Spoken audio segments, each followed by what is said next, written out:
Irmãos, boa noite. É com muita alegria que estamos aqui mais um dia para louvar e bendizer o nome do nosso Deus. Mas antes de começarmos, eu gostaria que você aí na sua casa inclinasse a sua cabeça, fechasse seus olhos e fizesse uma oração comigo neste momento. Oremos. Senhor Deus, eterno e poderoso Pai, te agradecemos, meu Deus, mais uma vez, esse dia que nos concedeste, ó Pai, porque sabemos que tudo que temos, tudo que somos é por intermédio da sua graça, é por intermédio da sua misericórdia, ó Pai. Te agradecemos por todas as coisas e todas as bênçãos que o Senhor tem feito em nossa vida, Pai. Também, Senhor, te pedimos perdão pelos nossos pecados, as nossas iniquidades, ó Pai. Sabemos que mesmo não sendo merecedores da tua graça, mesmo não sendo merecedores da tua misericórdia, o Senhor ainda assim nos ama, ainda assim nos concede, ó Pai, a misericórdia, concede todas as coisas, porque sabemos que o seu amor é infinito. Pai, te pedimos por essa mensagem que será dita essa noite, ó Pai, te pedimos que essas palavras que forem ditas sejam conforme a tua vontade, sejam conforme o teu querer, ó Pai. E que essas coisas que foram ditas aqui façam morada nos corações daqueles que necessitam de Ti, ó Pai, para que todos nós possamos entender cada vez mais a importância dos Teus desígnios, a importância de vivermos uma vida conforme a Tua vontade. Senhor, é isso que te pedimos e agradecemos, mas não no nosso nome, mas no nome santo e precioso de Teu Filho amado Cristo Jesus, nosso Senhor e Salvador. Amém. Irmãos, então vamos, dar início, sem muitas delongas, a mensagem dessa noite, né, que se encontra em 1 Coríntios. Vamos abrir o capítulo 12, e a princípio leremos os versículos de 12 a 20, que dizem o seguinte: Porque assim como o corpo é um e tem muitos membros, e todos os membros, mesmo sendo muitos, constituem um só corpo, assim também é com respeito a Cristo. Pois, em um só Espírito, todos nós fomos batizados em um só corpo, quer judeus, quer gregos, quer escravos, quer livres. E a todos nós foi dado beber de um só Espírito. Porque também o corpo não é um só membro, mas muitos. Se o pé disser, porque não sou mão, não sou do corpo, nem por isso deixe de ser do corpo. Se o ouvido disser, porque não sou do olho, não sou do corpo, nem por isso deixe de ser do corpo. Se todo o corpo fosse olho, onde estaria o ouvido? Se todo ele fosse ouvido, onde estaria o olfato? Mas Deus dispôs os membros, colocando cada um deles no corpo como ele quis. Se todos, porém, fossem um só membro, onde estaria o corpo? O certo é que há muitos membros, mas um só corpo. Irmãos, antes de começarmos, a entrar no texto dessa noite, é muito importante a gente fazer uma reflexão, para entender, a quem Paulo, destina essas palavras, ou melhor dizendo, a quem o Espírito Santo de Deus, por intermédio de Paulo, porque sabemos que toda a Escritura Sagrada é inspirada pelo Espírito Santo de Deus, para quem o Espírito Santo quer enviar essas palavras, quer dizer essas palavras, quer dar conselhos, Então, para entender de fato as motivações do Espírito Santo de Deus, para entender de fato o porquê, dessa carta, o porquê, dessas palavras, a gente pode voltar lá no início, do livro, ou melhor dizendo, da carta, Então vamos voltar lá para o primeiro capítulo da carta, de 1 Coríntios. Vamos ler, os 3 primeiros versos e, e vamos entender as reais motivações, de Deus. Então leremos aqui agora. Paulo, chamado pela vontade de Deus para ser apóstolo de Cristo Jesus, e o irmão Sóstenes, a igreja de Deus que está em Corinto, aos santificados em Cristo Jesus, chamados para ser santos, com todos os que estão, com todos os que em todos os lugares invocam o nome do nosso Senhor Jesus Cristo, Senhor deles e nosso. Que a graça e a paz de Deus, nosso Pai, e a do Senhor Jesus Cristo estejam com vocês. Então, aqui, irmãos, a gente pode, de fato, reparar, a gente pode destacar, na verdade, duas expressões, que foram ditas aqui pelo apóstolo Paulo, mas antes disso, claro, entendemos que no primeiro versículo Paulo se identifica, como um que foi chamado pela vontade de Deus para ser apóstolo de Cristo Jesus, e também destaca o irmão Sóstenes. Então, é muito importante, a gente ter isso em mente, porque Paulo, ele, com essas palavras, ele se identifica como alguém que verdadeiramente quer o avanço do verdadeiro evangelho, Uma pessoa que não está preocupada com os seus próprios desígnios, suas próprias vontades, não é uma pessoa que tem algum interesse, né, acerca da pregação da palavra. É uma pessoa que, de fato, é um verdadeiro servo de Deus. É uma pessoa que verdadeiramente está preocupada com a boa obra, né, com o verdadeiro trabalho. Né? E na sequência, a gente consegue identificar, né, como eu tinha falado antes, duas expressões importantes. Né? A primeira delas é a igreja de Deus que está em Corinto. Né? A gente observa isso no segundo versículo. Né? Então, Paulo começa o segundo versículo dizendo: a igreja de Deus que está em Corinto. E aí isso é importante, é importante ter isso em mente, né? Porque a gente consegue observar que a igreja a qual Paulo escreve, ou seja, o destinatário dessa carta é uma igreja de Deus, né? A gente consegue pensar, né, em quantas instituições criadas por seres humanos, né? Consegue observar ao longo da história, né? Quantas instituições, quantas entidades o ser humano criou para tentar conviver melhor em sociedade, né? A gente consegue destacar aí muita coisa, né? Claro, a gente não vai entrar em detalhe em nenhuma delas. A gente consegue ver aí, enfim, muitas instituições criadas por homens, né? E por vontades humanas e por interesses humanos, né? Então, a gente consegue entender que, primeiramente, essa instituição, né, esse destinatário é uma igreja de Deus, ou seja, é algo estabelecido por Deus. Não só isso, a gente consegue ir além. É uma instituição estabelecida pela perfeita vontade de Deus, né? A gente tem que sempre lembrar que Deus é um ser em sua infinita sabedoria, é um ser perfeito, é um ser que não tem falhas, não comete erros, né? É um ser que está muito acima de todas as coisas, né? É o criador de todas as coisas. E na sua infinita sabedoria, ele instituiu a igreja. Então, a igreja é uma entidade estabelecida por Deus. É algo inventado da cabeça dos seres humanos, né? E a segunda expressão a gente consegue ver na sequência, né, do versículo. Então, entro novamente no versículo aqui. A igreja de Deus está em Corinto aos santificados em Cristo Jesus, né? Então, repare que Paulo usa a palavra santificados, ou seja, um conjunto de pessoas, né? Não é a um santificado, e sim aos santificados, ou seja, então a gente consegue observar, a gente consegue inferir que a igreja de Deus que está em Corinto é uma unidade composta por vários membros, por vários santos, né? Porque aqui ele fala santificados, né? A gente consegue entender que as pessoas que estavam nessa igreja são pessoas que foram separadas por Cristo, né? E essa separação, claro, a gente tem que sempre lembrar, a gente não pode nunca esquecer que essa santificação é feita através da graça de Deus, né? Oferecida a nós pelo seu Filho Cristo Jesus, né? Então ele cita, né? Os santificados em Cristo Jesus, ou seja, aquelas pessoas que foram separadas para Deus por intermédio de Cristo, né? E aí eles foram chamados para ser santos, né? Com todos os que estão em todos os lugares, né? Isso também é muito importante ter em mente, porque aqui a gente consegue observar que essa carta ela não foi escrita apenas para a igreja de Corinto, né? É uma carta que, claro, Deus, a gente sempre tem que lembrar que Deus, na sua infinita sabedoria, né? E o Espírito Santo de Deus é a fonte de inspiração do autor. Então, Cristo não escreve apenas para a igreja de Corinto, aos santificados em Corinto, mas escreve a todas as igrejas em todos os tempos, né? Então, isso serve para a nossa igreja, isso serve para a primeira igreja batista no bairro de cima, isso serve para outras igrejas verdadeiras, né? É algo que foi escrito apenas para os irmãos em Corinto e por conta disso eu não vou dar crédito, ou não vou observar, eu não vou tentar implementar, eu não vou tentar seguir ou fazer o que está escrito nessa carta. Não, muito pelo contrário, né? É uma terceira expressão também que a gente pode destacar aqui, que é com todos os santos, em todos os lugares, invocam o nome de nosso Senhor Jesus Cristo. Então isso é muito importante. Além disso, irmãos, então assim, tendo em vista que de fato a igreja foi uma entidade construída por Deus, né, foi implementada por Deus, né, algo que não é de desígnio humano, não é algo que foi tirado da cabeça de alguma pessoa, né, nem do próprio Paulo, nem de outras figuras humanas que têm destaque na Bíblia, né, que sabemos que todas elas são falhas.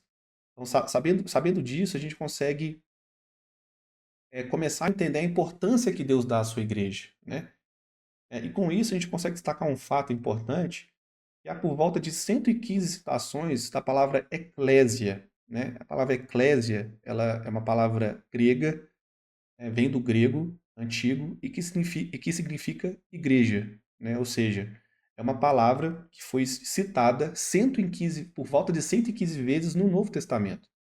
Então, a gente consegue, sem muito esforço, né, lembrar outras citações que o Espírito Santo de Deus faz nas Escrituras, né? A gente consegue, claro, sem citar no detalhe, a gente consegue ir para Apocalipse, né? Logo no início de Apocalipse, a gente consegue ver que Cristo escreve as 7 igrejas da Ásia Menor.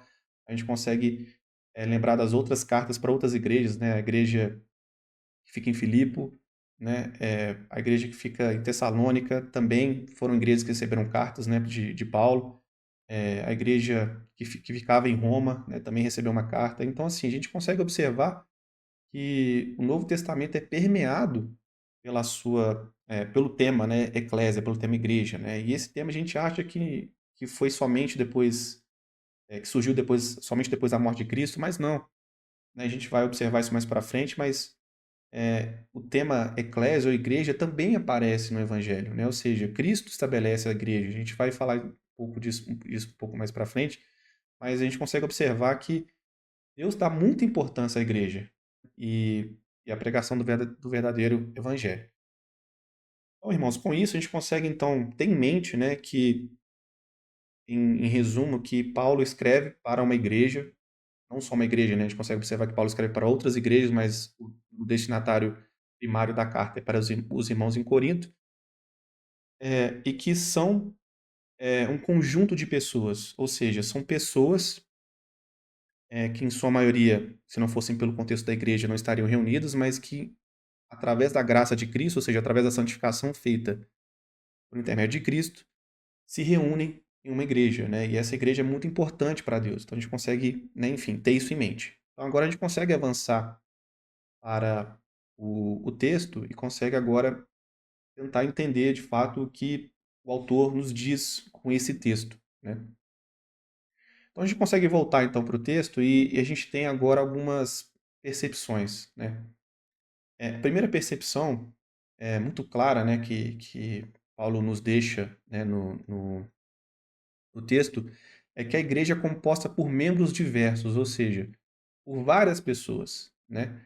E aí a gente consegue entender o porquê disso, né? E aí a gente consegue voltar lá no texto e ler, entender o porquê, né? Assim, porque assim como o corpo é um, tem muitos membros, todos os membros, mesmo sendo muitos, constituem um só corpo, assim também é com respeito a Cristo, né? Esse é o versículo 12 do capítulo 12, né? Pois em um só Espírito todos nós fomos batizados em um só corpo, quer judeus, quer gregos, quer escravos, quer livres, ou seja, então a gente consegue entender que a igreja é composta por pessoas de diversas, origens, né? Então, e que a igreja está aberta a diversas pessoas, né? A igreja não é um clube, fechado, claro, né? A verdadeira igreja zela pela membresia verdadeira de seus participantes, né? Os membros têm que passar por uma série de passos para, de fato, se tornarem membros, né? Então a igreja tem que ter um cuidado muito grande em preservar sua membresia. Mas a igreja não é excludente, né? A igreja ela é composta por diversos membros, né? E de diversos lugares, né? Então a gente consegue observar que isso é um fato, né? Então se a gente for olhar para as nossas próprias igrejas, a gente consegue observar que existem pessoas de diversos lugares, de diversas faixas etárias, de diversas origens. Tem gente que veio de vários lugares do Brasil e agora estão reunidas dentro dessa igreja, né? Então isso é muito importante. E aí o autor continua, né? Porque também o corpo não é só um membro, mas muitos, né? Então isso só reforça o argumento que de fato a igreja é composta, né? A igreja é um corpo composto por vários membros, né? Isso é muito importante a gente pensar, né? A gente ter isso em mente também e refletir. É, e uma coisa que eu acho muito importante também que o autor fala, né, nesse texto, né, nessa passagem, é que ele faz um paralelo muito interessante entre o corpo humano e a igreja, né? Lá no início ele cita, né, assim como o corpo é composto por vários membros, né, aqui ele está dizendo, né, justamente qual corpo, né, o corpo humano, né, então a gente consegue observar que lá atrás, né, Deus na sua infinita sabedoria, para deixar muito claro essa relação, né, que tem que existir dentro da igreja, ele cita o próprio corpo humano, né, então a gente consegue observar que o nosso corpo é composto por diversos órgãos, né, subdivididos em alguns sistemas, né? Então a gente tem um sistema nervoso central, a gente tem sistema cardiovascular, a gente tem um sistema digestivo. Cada sistema, ou seja, cada conjunto de órgãos é composto por órgãos em sua diversidade, né? Então a gente tem os olhos, a gente tem a língua, a gente tem o coração, a gente tem o cérebro, a gente tem os pulmões. A gente tem os rins, né, o fígado, pâncreas, e a gente pode, né, enumerar diversos outros órgãos aí no corpo humano, mas mas o autor, né, Paulo, faz esse paralelo, né? E aí ele cruza esse paralelo com a igreja, né? Da mesma forma que o corpo depende de diversos membros que desempenham diversas funções muito diferentes entre si para funcionar de uma maneira correta, adequada, né? E a depender do membro faltante, o corpo pode até morrer. Aqui ele faz esse paralelo com a igreja, né? Ou seja, essa disposição de membros, né, essas diferentes disposições, ou seja, as diferentes funções, a gente pode resumir, elas são esperadas da parte de Deus, não só isso, né, elas são instituídas da parte de Deus, né? E aí o autor continua, né, o texto, se a gente for voltar lá no texto, isso é importante também ter em mente, né? E ele diz o seguinte, né, a partir do versículo 15 aqui, que é muito importante, né? Que é, se o pé disser, porque não sou mão, porque não sou mão, não sou do corpo, nem por isso deixa de ser do corpo, né? E aí ele continua, se o ouvido, no versículo 16, se o ouvido disser, porque não sou olho, não sou do corpo, nem por isso deixa de ser do corpo, né? Isso aqui é muito importante porque isso traz, né, Paulo traz a visão humana a respeito dessa subdivisão, né, de diferentes membros, né, ou diferentes funções, né? Ou seja, então, muitos membros, às vezes insatisfeitos com a sua condição atual, podem não se achar do corpo, porque às vezes não se agradam daquilo que foi oferecido por Deus, né? Ou daquilo que de fato foi estabelecido por Deus, né? Então sabemos que a igreja é soberana, a igreja escolhe, né, muitas coisas, inclusive a gente tem, né, em algumas igrejas a eleição de cargos e funções dentro da igreja, e muitos membros não concordam com essa subdivisão, né? Podem não concordar, porque tem uma visão humana, uma visão distorcida, uma visão própria, né? Só que, independente dessa condição, independente dessa origem, né, independente dessa subdivisão de cargos, né, os membros, né, eles são todos batizados em um só Espírito, ou seja, aqui Deus deixa muito claro, né, a gente vai ver mais para frente, né, que Deus deixa muito claro que independente da condição do membro, independente da origem ou independente do papel que aquela pessoa desempenha, independente da forma como ela compõe o trabalho dentro da igreja, né, é, isso aos olhos de Deus não faz muita diferença, né, porque abaixo de Deus, né, Deus traça uma linha muito clara, né, e todos nós estamos abaixo dessa linha. Então, independente da nossa condição, independente daquilo que fazemos ou deixamos de fazer dentro da igreja, né, independente se temos um cargo, uma função de destaque, alguma coisa de destaque, Deus trata todos como apenas um, né? Deus trata todos apenas, é, é, todos da mesma forma, né? Desculpa. Então, na visão de Deus, na visão divina, né? Independente da forma como você age dentro da igreja, ou a sua função dentro da igreja, se assim posso dizer melhor, para não causar confusão de situação, na visão de Deus você é tão importante como o outro, né? E aí, né, a gente tem que entender também, é importante voltar lá no início, né? Entendendo que, tentando voltar para o início do capítulo, né? A gente leu, né, os 3 primeiros versículos para tentar fazer um cruzamento importante também, e tentar entender, né, o que são os santos, né, ou seja, o que são os santificados. Isso é muito importante para, inclusive, reforçar esse argumento que eu acabei de dizer. Né? Os santos, ou seja, aquelas pessoas que foram santificadas, elas são nada mais, nada menos do que pecadores miseráveis, né? Mas que, ao contrário de outras pessoas, né, ou da grande maioria das pessoas, foram pessoas que se entregaram a Deus, né? Ou seja, se utilizaram da graça de Deus oferecida por Cristo Jesus para se entregar verdadeiramente a Ele, né, ao Pai. Então, eram pessoas que deixaram de ser pecadoras miseráveis e condenadas ao inferno e passaram a ser pecadores miseráveis, mas agora que não são condenados ao inferno, né? Ou seja, os santos nada mais nada menos são, em sua essência, pecadores, né? E por serem pecadores, isso pode acabar gerando essas inconsistências ou essas distorções, como a gente leu nos versículos 15 e 16 do texto, né? Às vezes as pessoas dentro da igreja, mesmo sabendo de todas as coisas, mesmo sabendo da infinita graça oferecida por Deus, mesmo estando dentro de uma igreja, mesmo mesmo entendendo verdadeiramente, né, o propósito de Deus, ainda assim conseguem, de alguma forma, né, errar, conseguem de fato distorcer os desígnios de Deus e conseguem ainda assim, de alguma forma, serem reprovadas de acordo com Deus, né? Ou por não concordarem com os desígnios de Deus, ou não concordarem, né? Ou em outras palavras, não concordarem com as divisões ou subdivisões dentro da igreja, né? E aí é sempre importante destacar, né, que essa composição, né, de membros, né, diz respeito às funções que os membros possuem na obra de Deus, né? Ou seja, então, os olhos, né, se a gente for fazer o paralelo com o corpo, né, os olhos têm uma função muito específica, os ouvidos também, né, a língua, as mãos, os braços, enfim, o coração, todos eles têm uma função muito específica para que o corpo funcione bem, né? Então essa composição, assim, claro, já falei sobre isso, mas é só reforçando que essa divisão, essa composição diz respeito às funções que os membros possuem na obra de Deus, né? Então, para deixar muito claro, essa questão. E aí, dito isso, irmãos, a gente também tem que se perguntar uma coisa muito importante, né?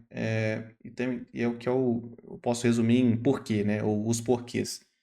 Né? Então, a gente precisa, antes, na verdade, não antes, né? Mas precisa também no decorrer dessa mensagem, no decorrer dessa leitura que a gente acabou de fazer e está, de certa forma, né, interpretando, trazendo a mensagem, a gente tem que entender o porquê, né? O que motivou Paulo? O que motivou, na verdade, o Espírito Santo de Deus, por intermédio de Paulo, a escrever tais coisas, né? À igreja, né? O que de fato fez com que Paulo, né, escrevesse tais palavras, né? Enfim, não só apenas palavras, né? Paulo, na verdade, ele no decorrer da carta, ele se depara com outras situações, outros conselhos, né? Mas se a gente for pensar só nesses versículos que a gente acabou de ler, né, que é do versículo 12 ao versículo 20, né, do capítulo 12. O que motivou Paulo, né, a escrever essas palavras, né? E a gente consegue entender que essa motivação era principalmente, né, ou eu posso dizer a única motivação que existia, era uma divisão que ocorria na igreja. Ou seja, a igreja estava dividida naquele momento. Né? E o porquê a igreja estava dividida, né? Por que a igreja estava de fato separada, né? A gente pode voltar, né, ao que foi dito, né, ou voltar à definição que nós demos para os santos, né, para os santificados. A gente nunca pode esquecer que essas pessoas, apesar de terem sido tocadas pela graça de Cristo, né, oferecida por Deus através de Cristo, eram pecadores, né, e são sujeitas a erros, assim como nós, né, assim como eu, assim como várias pessoas que também fazem parte de igrejas espalhadas pelo mundo, também estamos suscetíveis a erros, né?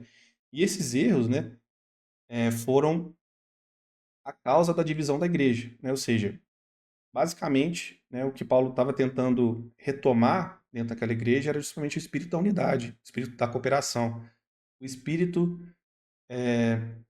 de um forte senso de unidade para que aquelas pessoas cooperassem ou trabalhassem juntas em prol da obra de Deus, né? Para serem cooperadoras na obra de Deus. Né? Então a gente consegue identificar, né, na carta, então a gente vai voltar então para o capítulo 1º, a gente vai ler a partir do versículo 10, então a gente vai ler do capítulo vai ler no capítulo 1º, então a gente vai 1 Coríntios capítulo 10, e a gente vai ler dos versículos de 10 a 13, tá? Então repetindo, então 1 Coríntios, agora sim, acho que de forma mais detalhada, capítulo 1º, vamos para os versículos de 10 a 13. Tá? Então vamos tentar entender o contexto da carta para, de fato, termos uma melhor noção, um melhor entendimento também sobre a mensagem. Então ele escreve o seguinte: Irmãos, pelo nome de nosso Senhor Jesus Cristo, peço-lhes que todos estejam de acordo naquilo que falam e que não haja divisões entre vocês. Pelo contrário, que vocês sejam unidos no mesmo modo de pensar e no mesmo propósito. Pois, meus irmãos, fui informado a respeito de vocês por alguns membros da casa de Chloe ou Chloé de que há brigas entre vocês. Refiro-me ao fato de cada um de vocês dizer: Eu sou de Paulo, eu sou de Apolo, eu sou de Cefas, eu sou de Cristo. Será que Cristo está dividido? Será que Paulo foi crucificado por vocês? Ou será que vocês foram batizados em nome de Paulo? Então, aqui, irmãos, a gente consegue entender, né, justamente a motivação da carta, né? Ou seja, o que de fato levou o autor a escrever tais palavras e enviar essa carta à igreja. Então, a gente consegue ver claramente que há uma divisão clara entre as, entre as pessoas, né, ou entre os membros, ou entre os santos na igreja.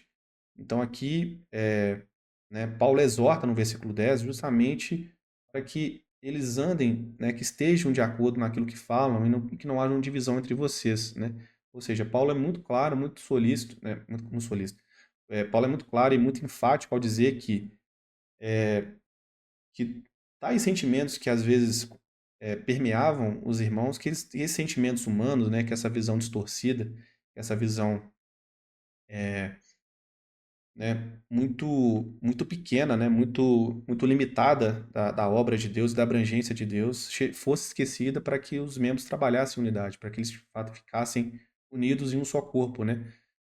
E se a gente for fazer esse paralelo com o corpo, a gente consegue observar também, a gente consegue também pensar que se às vezes se os olhos não estão enxergando bem, a gente consegue ter diversas implicações no nosso cotidiano. Se a nossa audição estiver comprometida, se o nosso olfato, se o nosso paladar estiver comprometido, a gente pode ter diversas implicações, né? O corpo sofre com essas divisões, né? Ou com essas falhas, né? E é justamente isso que Paulo quer evitar, né? Ao escrever essas palavras. Então, Paulo é muito enfático e na sua exortação para que de fato os membros fossem um só, fossem unificados, assim como a gente viu, né, a continuidade desse raciocínio no capítulo 12, né, nos versículos de 12 a 20. O importante dizer também, né, que a gente consegue observar que alguns membros, né, ou seja, alguns santos eram cheios de si, né, e que eles não necessariamente estavam preocupados com outros membros, né, ou com a própria igreja, né, que no versículo 12 ele fala, né, assim, refiro-me ao fato de cada um de vocês dizer, eu sou de Paulo, eu sou de Apolo, eu sou de Cefas, eu sou de Cristo, né? Então as pessoas elas estavam se classificando em grupos diferentes, distintos na igreja, e por se classificarem nesses grupos, elas automaticamente se achavam melhores do que os outros, né? Então a pessoa que dizia ser que eu sou de Paulo, ela olhava para as pessoas que se identificavam com Apolo, por exemplo, e claro, se achavam superiores a essas pessoas, né? Elas estavam preocupadas em manter uma certa harmonia, uma certa comunhão com as pessoas às quais eles se identificavam, né? Então a gente consegue observar esse comportamento preocupante dentro da igreja de Corinto, que é justamente pessoas se acharem melhores do que as outras, se classificarem em grupos e começarem a se classificar entre si, né? Ou seja, eu sou do grupo tal e por conta disso não misturo com as outras pessoas do outro grupo, né? Então quem era de Cefas não conversava com quem era de Paulo e assim por diante. Então assim, isso é importante, né, a gente ter em mente, né? Então o contexto dessa carta é justamente, né, a divisão que existia, né? Só que aí existe a visão divina em relação a esse assunto, né? Ou seja, a gente tem aqui um paralelo muito claro, né, entre a visão humana, ou seja, seres humanos dentro de uma igreja não estavam em perfeita comunhão, ou seja, a igreja sofria, né? Ou seja, a unidade não estava preservada. Só que a gente tem em contrapartida a visão divina, ou seja, a perfeita vontade, né, de Deus, né? Ou seja, o que Deus quer, né? Ou seja, o que Deus institui para a sua igreja, independente das pessoas ou dos membros ou as funções foram estabelecidas, né? Então a gente consegue observar, né, que aos olhos de Deus, né, todos os membros são iguais perante a graça de Cristo, né? Quando eu tinha falado anteriormente, né? Para Deus não existe melhor ou pior, né? Para Deus, na verdade, todos estão debaixo da mesma condição, né? Como eu havia falado, Deus como ser um ser perfeito, né? O irmão Rubens até na sua mensagem anterior disse, né, muito claramente que Deus é autossuficiente, Deus não depende de ninguém, né? Deus é perfeito e soberano em todas as coisas. Então, na visão de Deus, todo mundo é igual, todos os membros são iguais, né? Porque todos, na verdade, foram feitos filhos dele através de Cristo, né?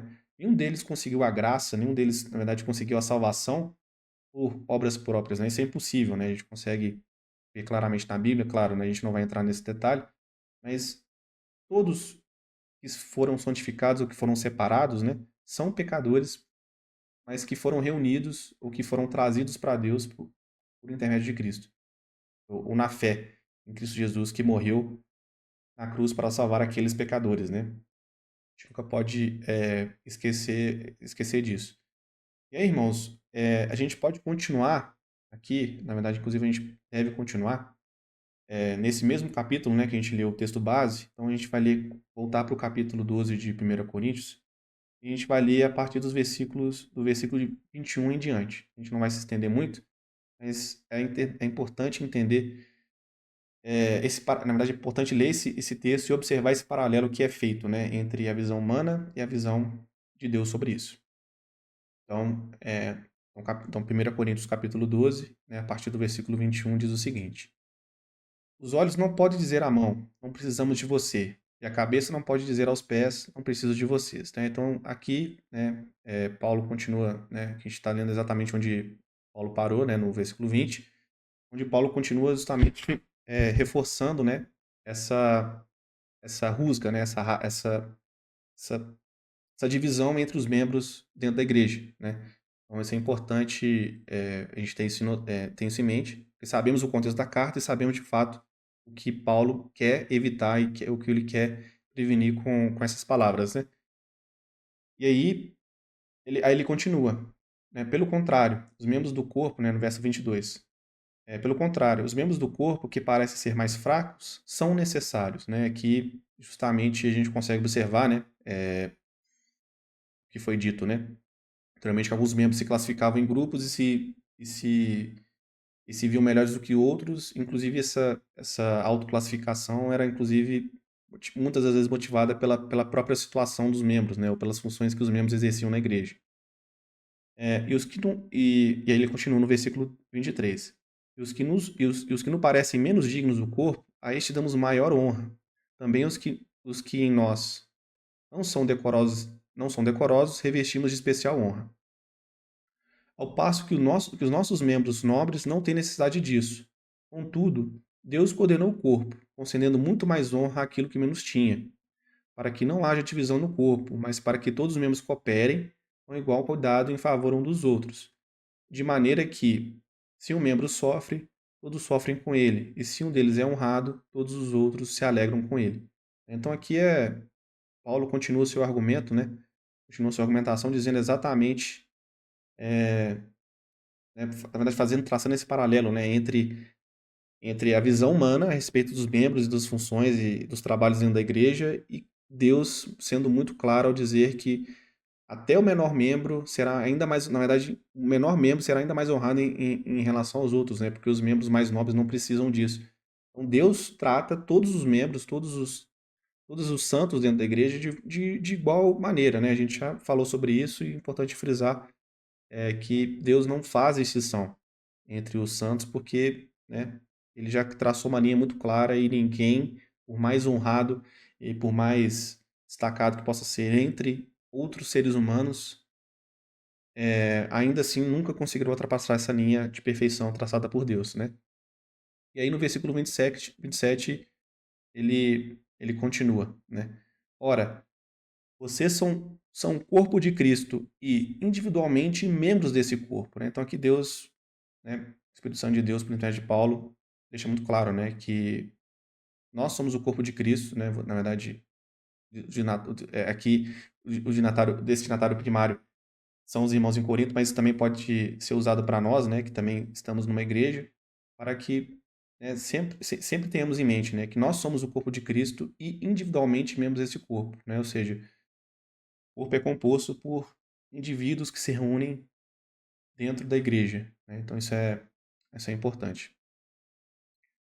E aí, irmãos, com todo esse argumento, né, feito por Paulo, por toda essa exortação que Paulo faz, né, e com todo o paralelo que a gente fez lá atrás de destacar que a igreja de Cristo, a igreja de Deus, né, tem inúmeras citações no Novo Testamento, que todas essas coisas foram feitas, né, escritas por Deus em sua infinita sabedoria, e que Deus dá de fato muita importância a esses temas, né, a gente precisa entender, né, o porquê disso, né? Por que Deus nos fala essas coisas, né? Claro, acho que a lição que fica, uma das lições que podem ficar hoje, que é muito clara, é que, né, uma igreja é composta por várias pessoas de diversos lugares, de diversas origens, e o trabalho e unidade dessas pessoas coopera com o crescimento da obra de Deus. Isso também é muito importante, né? E, na verdade, isso é uma das lições que a gente pode aprender hoje. Mas um outro ponto que eu gostaria de trazer essa noite, para os irmãos também refletirem, é porque a gente bateu muito na tecla, na verdade, né? É, a importância da igreja, né? Das inúmeras situações da eclésia, né? Da igreja em grego. A gente bateu muito na tecla da importância que Deus dá à sua igreja, né? E também sabemos que essa instituição, a qual Deus deixa registrada nas suas escrituras, é uma obra feita por Ele mesmo, uma instituição feita por Ele, né? Não por desígnio humano. Então a gente tenta agora refletir o porquê disso. Por que Deus nos fala essas coisas, né? Por que Deus dá tanta ênfase para isso, né? E a resposta, né? Na verdade, a gente vai ler alguns textos aqui para entender, mas a resposta ela pode ser encontrada primeiramente na fala do próprio Cristo, né? Então, se a gente for lá em Mateus, né? Então a gente vai abrir agora a nossa Bíblia em Mateus, capítulo 16, e vamos ler os versos 8 e 19, a gente consegue entender é, as motivações de Deus, né? A gente consegue entender o porquê de Deus fez tais coisas, né? Então, vamos ler aqui então Mateus 16, versos 18 e 19. A gente vai ler as seguintes palavras. E aqui é Cristo dizendo, né? Também eu lhe digo que você é Pedro, e sob esta pedra edificarei a minha igreja, e as portas do inferno não prevalecerão contra ela. Eu lhe darei as chaves do reino dos céus, eu lhe darei as chaves do reino dos céus, desculpa. E o que você ligar na terra terá sido ligado nos céus. E o que você desligar na terra terá sido desligado nos céus. Então aqui, irmãos, a gente falou, né, das diversas referências à eclésia. Esse texto tem a primeira delas. É aqui que a gente consegue encontrar a primeira referência à eclésia ou à igreja no Novo Testamento, né? Esses dois versículos nos deixam muito claros que, né, e reforçam inclusive o argumento que foi dito lá atrás, né? Inclusive Paulo escreve no início da carta aos Coríntios que Cristo, né, ou o próprio Deus estabelece a sua igreja, né? Isso é feitura da parte de Deus, não nossa, não do ser humano, né? Então aqui a gente consegue ver exatamente no verso 18, né, a instituição da igreja por parte de Deus, claro, e usando, né, Pedro como sendo, né, uma pequena analogia, né? Pedro é pedrinha, ou pedregulho em grego, né? Então isso inclusive denota, né, que Pedro é simplesmente uma pedrinha, né? Ele é um que com outros pedregulhos, outras pedrinhas, formará a igreja de Deus, né, a igreja de Cristo. E no verso 19, né, Deus dá uma posição de destaque muito grande para a igreja, né, que Deus, o Cristo, na verdade, Cristo também sendo o próprio Deus, desculpa, ele dá as chaves do reino dos céus à igreja. Ou seja, Deus e Cristo dão uma posição de destaque muito grande para a sua igreja. Claro, a gente também não é o objetivo dessa noite a gente explicar o detalhe, o que são as chaves do reino dos céus, né? Mas Deus diz essas palavras não da boca para fora, né? Como foi dito anteriormente, é sempre bom a gente lembrar, é sempre bom a gente ter em mente, né, de que Cristo, né, de que Deus, na verdade, né, o Espírito Santo de Deus, né, ele inspira vários autores no passar de vários anos, né, a escrever a sua palavra. E isso não são devaneios, né, não são palavras soltas, né, não tem conexão, né, não são palavras que não têm conexão entre si, não, muito pelo contrário, né, tudo aquilo que Deus escreve, né, é a manifestação da sua infinita sabedoria. Então Deus sabia exatamente o que ele queria dizer ao escrever essas palavras, né? Então a gente consegue observar que nos versos 18 e 19, a igreja é criada por Deus, né? Eu estou batendo muito nessa tecla, porque isso é importante a gente sempre ter em mente, e a gente precisa entender a importância da igreja, a visão divina, né? Então se Deus Todo-Poderoso trata a sua igreja com tanto afinco, com com tanta ênfase, né? Se ele dá tanta importância assim à sua igreja, será que nós, meros pecadores, damos também importância a essa igreja que Deus estabeleceu? Será que nós, que somos santificados, muitas das vezes entendemos essas palavras, entendemos aquilo que Deus quer nos dizer, entendemos o plano de salvação, entendemos que agora somos salvos perante Deus através de Cristo? Será que nós, pessoas salvas, pessoas que foram convertidas verdadeiramente, e que agora acreditam no verdadeiro evangelho, será que nós damos essa mesma ênfase? e importância a essa igreja, como Deus dá, é importante, irmão. É importante sempre lembrar, sempre fazer uma reflexão sobre essas coisas, porque, né, Deus não escreve tais palavras de forma muito. Deus não escreve essas palavras de forma, como eu já falei, não escreve essas palavras de forma leviana, e sim dando destaque, dando ênfase, né, a essa instituição. E aí também, irmãos, podemos ler um outro texto que se encontra lá em Efésios, capítulo 3, versículos 8, de 8 a 10. E esse texto aqui, basicamente, só serve também para reforçar, né, a importância que Deus dá à sua igreja, né, que Deus dá à sua obra, né? Querendo ou não, a igreja é a obra, é uma das obras instituídas da parte de Deus, né? Então vamos ler lá em Efésios, né, capítulo 3, e um dos versículos de 8 a 10. E a partir do versículo 8 ele diz o seguinte: A mim, o menor de todos os santos, né, isso aqui é Paulo dizendo, foi dado esta graça de pregar aos gentios o evangelho das insondáveis riquezas de Cristo e manifestar a todos qual é a dispensação do mistério que, perante tempos passados, esteve oculto em Deus, que criou todas as coisas. E isso para que agora, pela Igreja, a multiforme sabedoria de Deus se torne conhecida dos principados, das potestades nas regiões celestiais. Então aqui, irmãos, é mais uma vez, né, que Paulo fala, né, destaca a importância da igreja e seu papel para a manifestação da sabedoria de Deus, né? Ou em outras palavras, a gente pode dizer que aqui Paulo destaca que, olha, agora o verdadeiro evangelho, a verdadeira vontade de Deus é revelada a todos os outros homens através da igreja, né? Então a igreja tem um papel muito importante de revelar a sabedoria de Deus. Essa revelação é feita através da pregação e da manifestação do verdadeiro evangelho, né? A gente aqui também não vai entrar no detalhe, não vou tentar explicar esse texto na sua primazia, mas a gente consegue observar mais uma vez que Deus dá um verdadeiro destaque à sua igreja, né?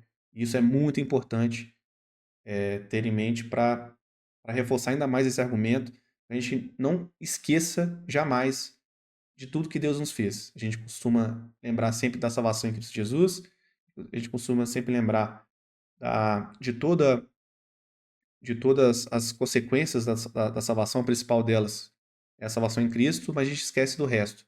A gente esquece em desenvolver a salvação, a gente esquece em trabalhar em prol do trabalho, em prol da obra de Deus, a gente esquece de cooperar para que a obra de Deus prospere, né? Como já dito, né? Deus é autossuficiente, Deus não depende de nós para realizar nenhuma das coisas, mas ainda assim é da vontade de Deus que estejamos unidos numa igreja para que a sabedoria que antes era oculta em Deus em tempos passados agora se manifeste através da igreja ou pela igreja, né?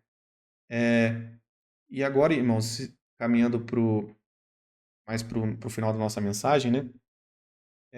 Eu queria deixar só mais uma provocação, na verdade, só reforçar uma provocação que foi feita anteriormente, né? Que muitos salvos, muitos santos, infelizmente, desprezam a igreja, né? Desprezam aquilo que foi oferecido por Deus, aquilo que de fato foi instituído por Deus. Porque trabalhar para Deus é um privilégio. Estar numa igreja congregando junto com outros irmãos, muitas das vezes apenas ouvindo a palavra, muitas das vezes atuando em outros trabalhos dentro da igreja, é privilégio, né? A gente se esquece do privilégio que é estar dentro de uma igreja e se esquece da importância da igreja, né? E se esquecer, de certa forma, é desprezar, né? Muitas vezes a gente despreza, né, a igreja, inclusive muitos santos, né?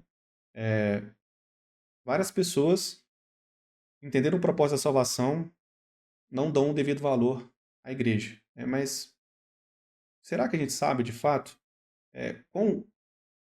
quão alto foi o preço que Deus pagou pela sua igreja? O quão alto foi a dor, né, o sofrimento da parte de Deus para que a igreja de fato fosse manifesta, né? E a gente consegue observar isso, a gente consegue de fato ter, né, conhecimento da dimensão de tão grande salvação, claro, de tão grande salvação também, mas de tão grande dor, de tão grande sacrifício feito por Deus, né? Então a gente pode ler, né, a gente vai agora ler aqui o último texto da noite, já está se caminhando para o final, então a gente vai ler apenas um versículo, lá em Atos, capítulo 20, verso 28. Então, mais uma vez, repetindo, Atos, capítulo 20, verso 28, que diz assim: Cuidem de vocês mesmos e de todo o rebanho no qual o Espírito Santo os colocou como bispos, para pastorear a igreja de Deus, a qual ele comprou com seu próprio sangue. Então, aqui, claro, né, aqui o contexto do texto, né, claro, esse aqui é um texto dirigido a pastores, né, dirigido aos bispos, né, aos anjos, às pessoas que lideram os trabalhos na igreja, mas a última frase, né, é muito sublime, a última frase é muito importante, a última frase, ela não deixa dúvidas do quão grande foi o preço que Deus pagou para que a igreja fosse estabelecida, né? Mais uma vez, aqui ele fala da igreja de Deus, a qual ele comprou com o seu próprio sangue. Então, Cristo, Jesus, morreu pela sua igreja. Cristo Jesus se doou por nós. Ele comprou os santos e a sua igreja com o seu sangue. Então, a gente às vezes não consegue pensar, não consegue inferir a magnitude do preço, né? O quão pesado foi para Deus, primeiro, Deus Pai oferecendo seu próprio Filho para morrer pelos nossos pecados. Cristo, que era o Filho, morreu de bom grado, pagou tão alto preço, e não foi uma morte rápida, indolor, não, muito pelo contrário. A gente sabe que a morte de cruz era a pior morte que existia naqueles tempos, né? Cristo sofreu muito antes de morrer. Cristo simplesmente não foi executado com piedade, né? Cristo foi humilhado, foi escarnecido, sofreu dores, até ser transpassado pela lança e aí sim, né, dar a sua vida. Então a gente esquece do quão grande foi o preço, né? E isso é importante, irmãos, temos em mente. A gente não pode deixar de lembrar, né, não pode deixar de esquecer nunca do quão pesado foi, né? Essas coisas, né? O quão pesado foi o preço, né? E aí, voltando, irmãos, agora tentando voltar um pouco para a segunda metade do texto e, de fato, agora encerrar, né? A gente leu os versos a partir a segunda metade do texto, né? Então, a gente pode agora ir para os finalmente e tentar resumir e condensar a mensagem dessa noite, né?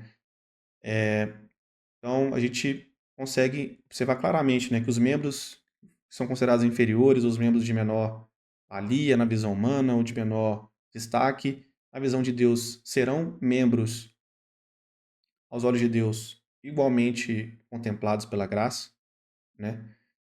E tratar os irmãos com igualdade, claro, sempre na visão de Cristo, sempre na visão de Deus, é importante para evitar rupturas, né? E para que a igreja trabalhe e prospere em unidade, para que a gente seja cooperador da, da obra de Deus, né? Para que a gente não seja pedra de tropeço.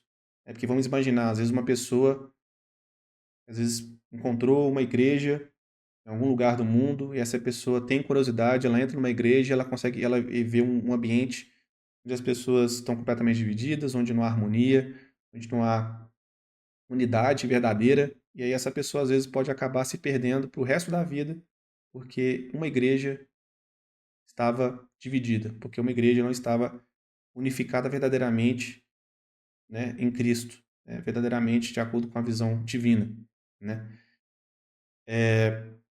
E por fim, irmãos, acho que uma última uma mensagem que eu gostaria de deixar, mais uma provocação, é que tudo que a gente leu, desde o início até o final, né, todo esse destaque que é dado, toda essa exortação que é feita pela parte de Paulo, pelo contexto que a gente consegue ver na carta, né, pela importância que Deus dá à igreja, é de que não há uma vida cristã fora da igreja, na visão de Deus.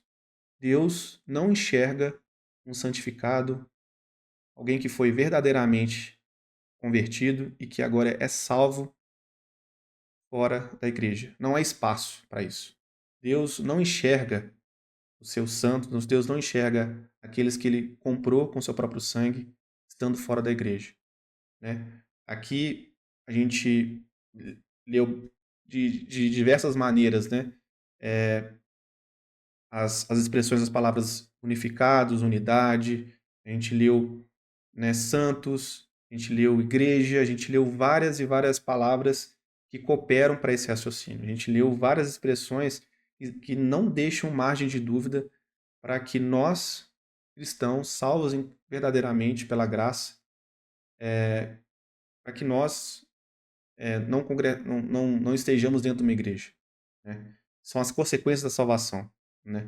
São as consequências do desenvolvimento da nossa salvação, né? A gente não deve apenas se ater ao simples fato de, olha, agora eu sou salvo, estou protegido pela graça de Deus, o inferno não é uma realidade mais na minha vida, na eternidade, né? Não é mais uma realidade que eu terei que enfrentar na eternidade, e simplesmente parar por aí. Não. A gente tem que sempre pensar nas consequências dessa salvação, desenvolver a nossa salvação, que é estar unidos dentro de uma igreja, trabalhando, né, praticando as boas obras que foram feitas por nós, que foram feitas para nós por Deus, e não há lugar melhor do que a igreja para a prática dessas boas obras. Não há lugar melhor na igreja para o desenvolvimento da nossa salvação. Não há lugar melhor na igreja para que de fato, né, estejamos unidos, fazendo a verdadeira vontade de Deus, cooperando para esse trabalho que, lembrando, Deus não necessita de nós. Deus não precisa de que eu, ou que você, ou que outras pessoas esteja dentro de uma igreja para que o evangelho prospere. Mas ainda assim, é da vontade de Deus que nós estejamos numa igreja. Então, irmãos, me despeço, me despeço essa noite, né? Gostaria de agradecer a presença de todos vocês que estão aí conosco, né? Nessa transmissão. E agora vamos encerrar então a mensagem dessa noite mais uma vez com uma oração. Então eu peço mais uma vez que vocês estejam inclinando a sua cabeça, você que nos assiste em casa, que você incline a sua cabeça, feche os seus olhos e agora vamos falar mais uma vez com Deus essa noite. Oremos. Senhor nosso Deus, eterno e poderoso Pai, te agradecemos mais uma vez, Senhor, por todas as coisas, ó Pai. Te agradecemos por essa mensagem, por essas palavras, ó Pai, e que isso seja de acordo com a Tua vontade, seja de acordo com o Teu querer, ó Pai, que possamos entender cada vez mais a importância da Tua igreja, assim como o Senhor dá essa importância, assim como o Senhor tem como grande valia, ó Pai, essa igreja, que nós, que agora fomos santificados, que temos entendimento da Tua vontade, que temos entendimento da Tua palavra, Pai, que também tenhamos em nós o mesmo Espírito que há em Ti, ó Pai. Que a Tua igreja seja levada em consideração nas nossas vidas, que tenhamos a igreja como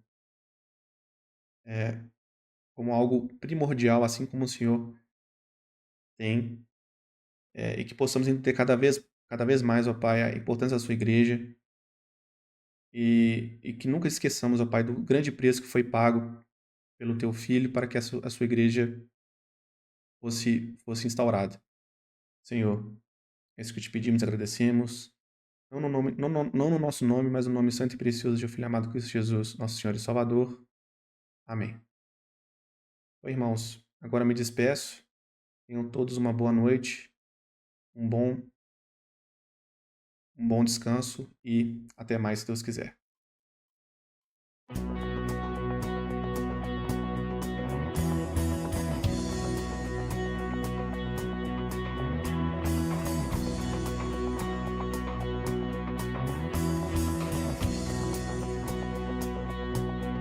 Vivo feliz,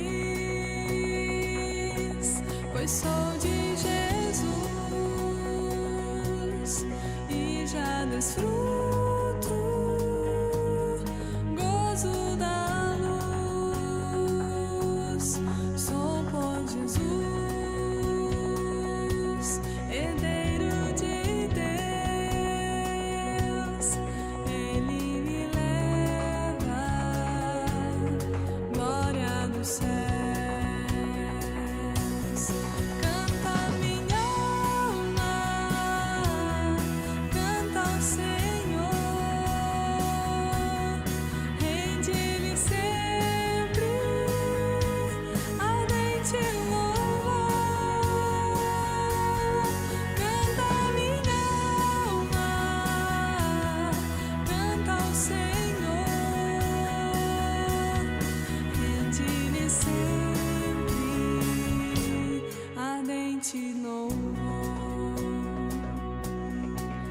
seu amor, eu me submeti e extasiado, então me senti anjos descendo, trazendo os céus, ecos excelsa, graça de Deus. Canta minha alma, canta ao Senhor, rende-lhe sempre ardente louvor. Canta minha alma, canta ao Senhor, rende-lhe sempre ardente louvor. Sempre